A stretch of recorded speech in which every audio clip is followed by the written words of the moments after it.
सभी को नमस्कार। करियर फर्स्ट चैनल पर आप सबका स्वागत है। आज का डिक्टेशन लिखने के लिए तैयार रहें। स्टार्ट। महोदय, एक अमेरिकी विशेषज्ञ आए थे जिन्होंने यह सुझाव दिया था कि अगर रेलगाड़ियों में भीड़ भाड़ कम करनी है तो रेल का किराया बढ़ा दिया जाए। उस समय उनके सुझाव को अनैतिकतापूर्ण माना गया, किंतु वित्त मंत्री ने दूसरे रास्ते से रेल के किराए को बढ़ाने का निर्णय कर लिया है और लोगों को अब अधिक किराया देना पड़ेगा। उसके बदले में उन्हें अधिक सुविधाएं मिलेंगी। यह आश्वासन देने के लिए सरकार तैयार नहीं है। अगर आपको किराया बढ़ाना है तो पहले दर्जे के यात्रियों का किराया बढ़ाइए। अब वह दूसरे दर्जे का किराया देकर पहले दर्जे की सुविधाओं का उपभोग करते हैं। तीसरे दर्जे का यात्री अधिक किराए का भार नहीं दे सकता।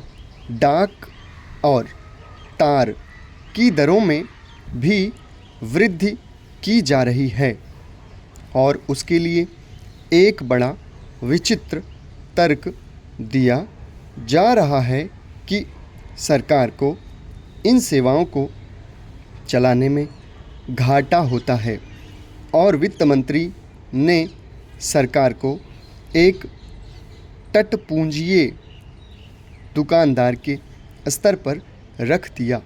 घाटा है, इसलिए चंद सेवाओं को कम कर दिया जाए।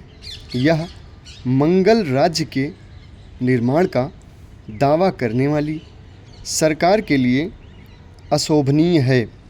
कुछ ऐसे भी काम हैं जिन्हें हम जनता की सेवा के लिए चलाते हैं, जिन्हें पब्लिक यूटिलिटी सर्विस कहा जाता है। उन्हें घाटा सहकर भी चलाना पड़ता है और डाक और तार एक इस प्रकार की सेवा है। पोस्ट कार्ड का दाम पहले से बढ़ गया है, अब उसमें और वृद्धि की जा रही है और कुल मिलाकर हम देखें तो यह वृद्धि 33% हो जाएगी। इसके लिए कोई औचित्य नहीं है। शायद वित्त मंत्री नहीं चाहते कि लोग चिट्ठी पत्रियों द्वारा अपने दिल का रोना रोएं। वे आम जनता को इससे भी वंचित रखना चाहते हैं। आयकर की सीमा घटाने के संबंध में एक ही बात निवेदन करने योग्य है कि क्या सरकार समझती है कि जो व्यक्ति 250 रुपया प्रतिमास कमा रहा है उसके पास इतनी बचत है कि जिसको वह टैक्स के रूप में दे सके। उपाध्यक्ष जी, अब जितनी प्रगति की है इसकी रिपोर्ट तो अभी सदन के सामने नहीं आई, फिर भी यह माना जा सकता है कि कुछ क्षेत्रों में प्रगति हुई। हमने कभी उड़िया भाषा का विरोध नहीं किया।